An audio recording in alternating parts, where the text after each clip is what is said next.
Karibu katika makala haya ambayo leo yatajikita katika kuangazia historia ya hospitali maalum ya taifa ya magonjwa ambukizi Kibong'oto iliyopo Siha mkoani Kilimanjaro.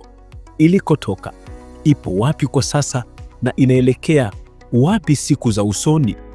Ndimi mtayarishaji wako na msimulizi Johnson Jabir. Karibu tuwe sote mpaka tamati. Mpaka mwaka 1882 katika bara la Ulaya, mtu mmoja kati ya watu 7 alikuwa anakufa kwa ajili ya ugonjwa wa kifua kikuu, ambapo tarehe 4 Machi mwaka 1882 Mjerumani wa chuo kikuu cha Continen, Dr. Robert Koch alitangaza kugundua kimelea kinachosababisha ugonjwa huo na kukipa jina la Mycobacterium tuberculosis MTD. Hatua ya kubaini kinachosababisha ugonjwa wa kifua kikuu ilikuwa ni ugunduzi mkubwa kuwahi kutokea ulimwenguni, kwani kwa miaka kenda rudi wataalamu mbalimbali waliketi chini kubaini kimelea kinachosababisha ugonjwa kama ni bakteria, protozoa, minyoo au ectoplasm. Mwaka 1848 mishonari wa Kijerumani Johannes Riemann aliandika rekodi ya kuwa mzungu wa kwanza kutoka barani Ulaya kuona mlima Kilimanjaro. Mnamo mwaka 1884 kulifanyika mkutano wa Berlin ambao ulikuwa maalum kwa ajili ya kuligawa bara la Afrika, ambapo Tanganyika iliangukia mikononi mwa Ujerumani ambao walichukua, na maeneo mengine kama Togo na Namibia walikaa Tanganyika kutoka miaka hiyo ya 1880 hadi waliposhindwa vita ya kwanza ya dunia mnamo mwaka 1919. Tanganyika ilichukuliwa na Waingereza ambao walikaa hadi kupata uhuru mnamo tarehe 9 Desemba mwaka 1961. Hivyo mambo mengi waliendeleza, ikiwemo miradi mbalimbali ya kilimo na afya. Katika ardhi ya Tanganyika, kanda ya kaskazini, walianza utafiti wa mazao ya kahawa katika mkoa wa Kilimanjaro na Arusha. Hata hivyo, walivutiwa na eneo la Kibong'oto ambalo waliamua kuweka kituo chao cha utafiti wa zao la kahawa. Hata hivyo, baadaye walikuja kubaini kuwa wafanyakazi waliokuwa wakifanya kazi katika mashamba ya utafiti walikuwa wakikabiliwa na matatizo ya vifua na mapafu, pia vikohozi visivyoisha na baridi, hata wengine kupoteza maisha. Zaidi anasimulia Daktari Peter Daud ambaye ni mtafiti wa magonjwa ya kuambukiza wa hospitali maalum ya taifa ya magonjwa ambukizi Kibong'oto. Hospitali ya Kibong'oto ni hospitali ambayo ina historia ndefu sana, nadhani imekuwepo toka mwaka 1926. Tunafahamu hii kilianzishwa kama ilikuwa ni kama kituo kidogo kilichoanzishwa na wakoloni, ilikuwa ni kituo cha utafiti wa mambo ya kahawa. Kwa nchi za Afrika Mashariki ambazo zilikuwa chini ya Mjerumani alianzisha kama kituo kidogo cha utafiti wa kahawa. Lakini kadiri muda ulivyoenda, wakaanza kuona wale wagonjwa waliokuwa wanafanya shughuli, wale wafanyakazi waliokuwa wanafanya shughuli zao kwenye mashamba ya kahawa, wakaanza kuona wana ugonjwa ambao ulikuwa kama ueleweki, wa kubanwa na mapafu, wa kukohoa. Lakini kwa sababu Mjerumani alikuwa anashirikiana na Wajerumani waliowaacha huko kwao, ndio wakakuja kugundua kwamba huu ni mojawapo ya ugonjwa wa kifua kikuu. Ukiangalia kwenye memo ambazo kwa wanaandikiana, waliweza kugundua kwamba ni ugonjwa wa TB, ila hawakuweza kujua kwamba ni kitu gani kinasababisha. Kwa hiyo ilivyokuwepo kwamba kama ni kituo, wakahamisha kutoka kuwa kituo kidogo cha kufanyia tafiti za kahawa, small coffee research, ikaenda sasa wakaianzisha kama sanitarium kuhudumia wagonjwa wanaopata ugonjwa wa kifua kikuu. Kwa hiyo ikaendelea hivyo mpaka tunafika kupata uhuru, na tunafahamu kwamba baada ya vita ya pili ya dunia, Tanzania tulikuwa chini ya koloni la Waingereza, tukiwa chini ya ulezi wa Waingereza, lakini wakaendeleza kuwa wanatibu wagonjwa wote ambao walikuwa chini ya makoloni ya Wajerumani na Waingereza. Baada ya kupata uhuru, tunafahamu hali ya afya ilipokuwa nchini, kwa baadhi ya vituo vilikuwa vichache na vituo vingi vilikuwa ni vya taasisi za kidini. Kwa hiyo ilivyoendelea hivyo, Kibong'oto ikaendelea kuwa ni hospitali ya kutibu wagonjwa wa kifua kikuu. Kwa hiyo baada ya uhuru tukaendelea hivyo.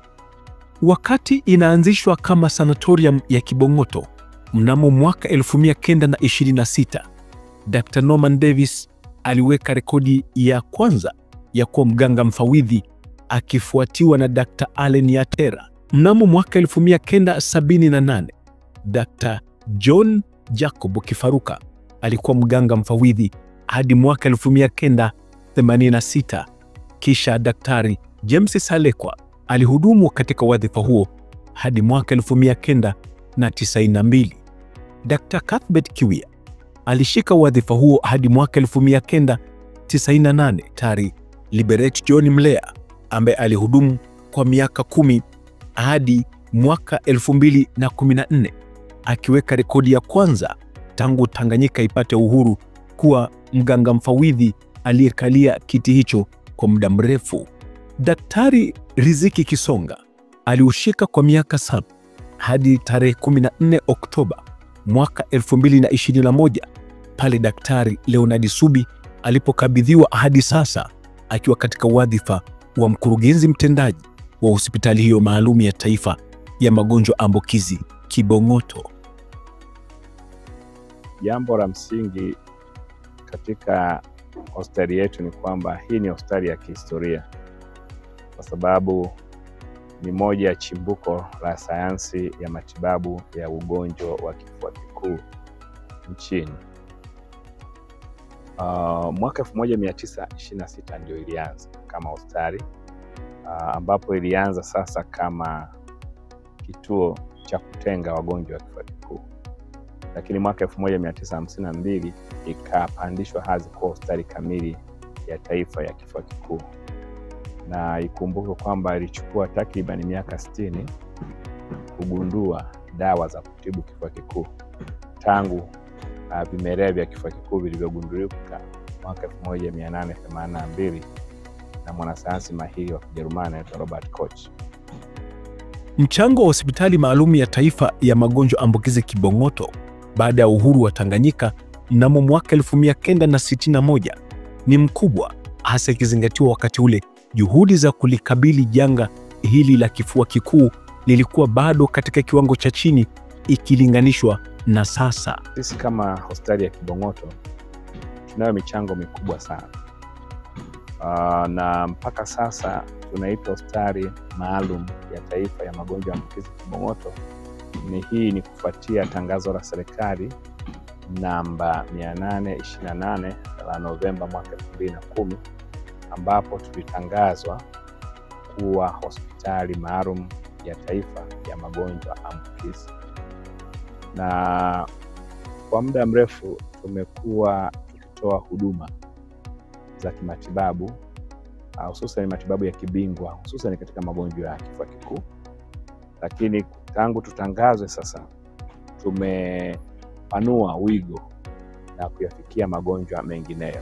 Kibong'oto inatoa taswira ya athari za ukoloni katika sekta ya afya, kwani wakati wa utawala wa kikoloni hospitali hii ilikuwa pekee kwa ajili ya matibabu ya kifua kikuu, licha ya kwamba baada ya uhuru serikali ya Tanzania ilijitahidi kufanya mabadiliko katika utoaji wa huduma za afya.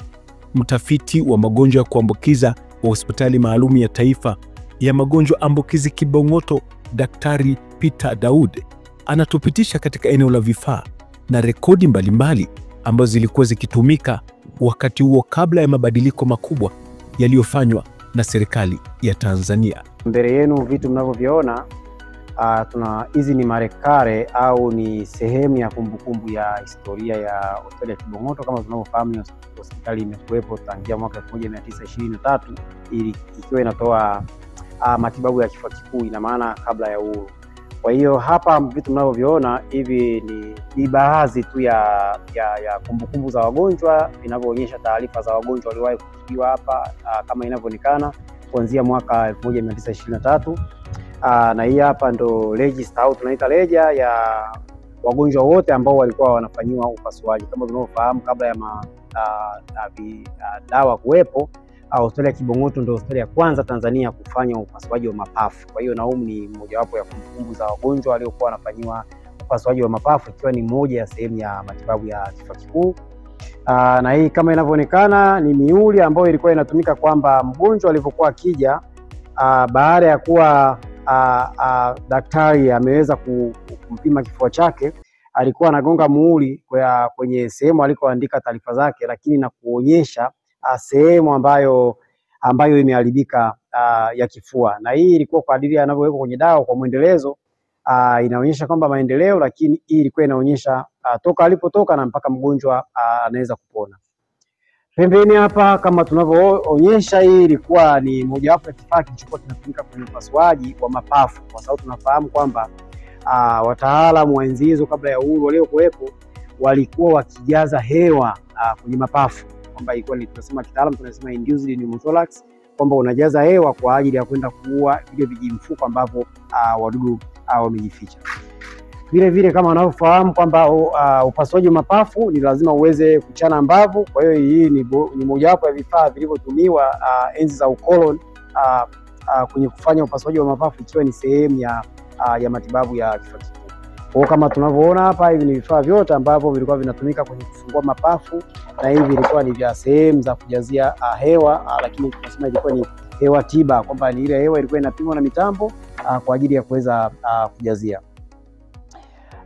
Mbele yenu hapa kama tunavyoona, huu ni mtambo ambao ulikuwa unatumika kwamba kwa wale wagonjwa ambao walikuwa wanakuja baada ya kuwa madaktari wamewaona na vipimo vimefanyika, inaonekana kwamba wamejaa maji au wamejaa usaha au wana kitu kingine ambacho kinahitaji kuvutwa. Hii ilikuwa ni mashine iliyotumika enzi hizo, hii ni suction machine. Kwa sasa zipo za kisasa, lakini mnaweza mkaona kwamba hii ni mashine iliyokuwa inaweza kuvuta uchafu kama ni damu, lakini pia ilikuwa inatumika wakati wa kufanya upasuaji, kwa sababu tunafahamu upasuaji wa mapafu damu nyingi zinakuwa zinatoka. Kwa hiyo hii ilikuwa inatumika kwenye kuvuta damu, lakini ilikuwa inatumika wakati wa upasuaji wa mapafu. Na hii ilikuwa ni sehemu sasa ya mitungi ya oksijeni, ilikuwa inatumika kipindi hicho, kwamba mgonjwa baada ya kufanyia upasuaji alikuwa anapelekwa sehemu ya chumba cha uangalizi maalum, lakini akiwa anaendelea kupata hewa ya oksijeni.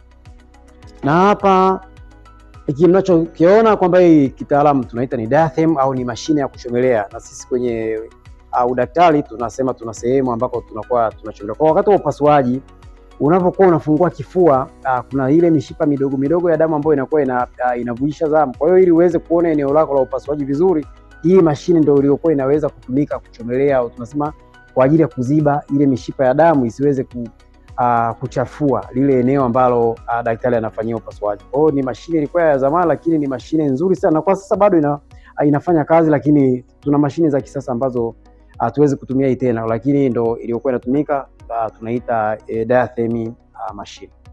Baada ya uhuru, serikali ya Tanzania imeendelea kujikita katika mfumo wa afya wa kidemokrasia na unaohudumia watu wote wenye changamoto za kifua kikuu. Kibong'oto imekuwa mfano na alama muhimu ya utekelezaji wa sera za afya na kuonyesha umuhimu wa kuhakikisha kuwa huduma za afya zinapatikana kwa watu wote bila kujali hali zao za kijamii na kiuchumi. Jina la Kibong'oto, yoyote anayefika kupata huduma hospitali ya Kibong'oto imekuwa ni mojawapo ya the only hospital ambayo inatoa the best care ya ugonjwa wa kifua. Ndio maana umeona kwamba sisi tunapokea wagonjwa wote nchi nzima, na wengine wanatoka hata nchi za jirani za maziwa makuu ambazo zinatuzunguka. Kwa hiyo tumekuwa ni chachu ya kutoa ile tunasema ni matibabu ambayo yako kwa viwango vya kimataifa, kwamba mtu anavyotibiwa hapa TB, hata angeenda Ujerumani TB tunavyomtibu hapa tunamtibu vile, hata angeenda huko Johns Hopkins ataweza kutibiwa vile vile. Kwa hiyo mapokeo yamekuwa makubwa, na ndio maana ukiona kwamba kuna mwingine labda kama yuko Shinyanga, labda yuko Kazula Mimba Kigoma, anapoanza kujiona kwamba hapa ninapotibiwa ninahisi kwamba inawezekana nikawa na TB. Wengine wamekuwa wakipanda basi wenyewe, wanapanda basi wanajileta wenyewe Kibong'oto, na kifika hapa sisi tunapokea na wanapata matibabu na kuweza kurudi majumbani kwao kuendelea.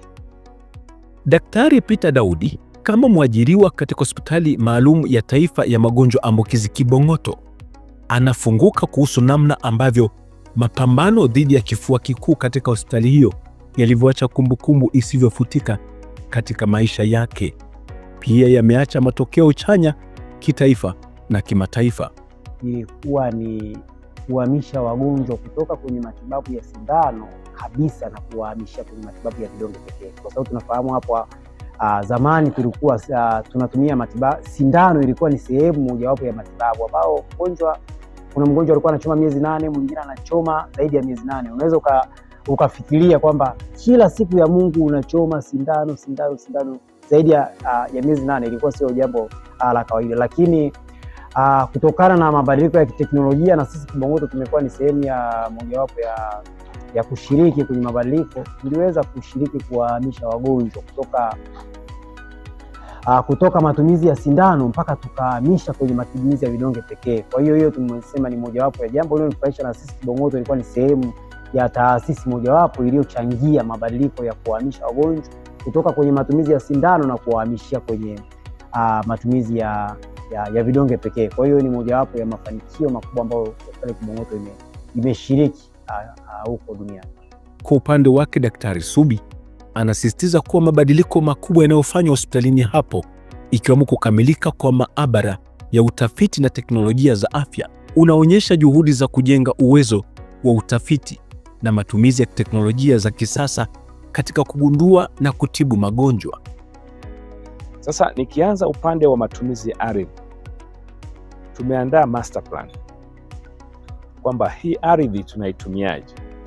Kwa sababu ni hospitali ya magonjwa ambukizi, master plan yetu tumeigawanya katika maeneo, katika zones. Kwa mfano kuna zone ya maabara na maabara ya afya jamii ya usalama wa kibiolojia daraja ya 3. Na maabara hiyo ina kazi zake maalum za uchunguzi wa magonjwa. Sio maabara ya Kibong'oto peke yake, lakini itatoa pia huduma za mapambano dhidi ya magonjwa ya kuambukiza, hususan yale yenye umuhimu wa kipekee katika jamii.